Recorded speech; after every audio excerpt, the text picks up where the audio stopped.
वज़ीर आला सिंध मुराद अली शाह ने बारिशों के पेश नज़र तमाम बल्दियाती इदारों, महकमा आबपाशी और इंतजामिया को चौकन्ना रहने की हिदायत जारी कर दी हैं। इस पर हम बात करेंगे डॉन न्यूज़ के रिपोर्टर खावर हुसैन से। खावर, बताइएगा ये हिदायत कब जारी की गई और क्या करने का कहा गया?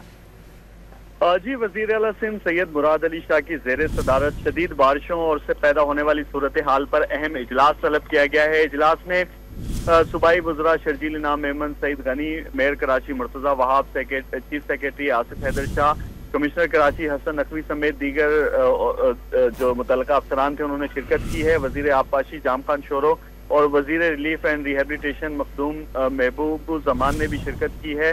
इस मौके पर चीफ मेट्रोलॉजिस्ट सरदार सरफराज का कहना था कि अब तक जो बारिशों का सिलसिला था वो आज रात टूट जाएगा, जबकि नया बारिशों का जो स्पेल है वो 13 से 14 अगस्त को दोबारा शुरू होगा, जिसके नतीजे में कराची समेत सिंध भर में बारिशों की पेशगोई की गई है।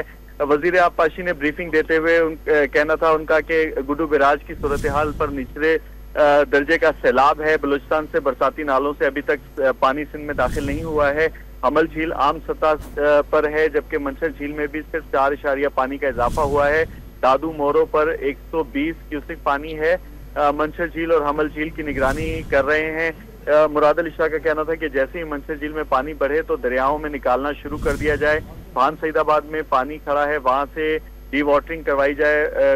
उन्होंने कमिश्नर हैदराबाद को भी हिदायत की है कि जो पानी का निकास है उसको फौरी तौर पर मुमकिन बनाया जाए। मलीर में 1, कोरंगी में 3, वस्ती में 7, जबकि जिला शर्की में 5, जनूबी में 9 और केमारी में 3 मकामात पर पानी की निकासी करनी होगी। वजीर आला ने कहा है कि डी वाटरिंग के लिए मशीनरी मुहैया की जाए।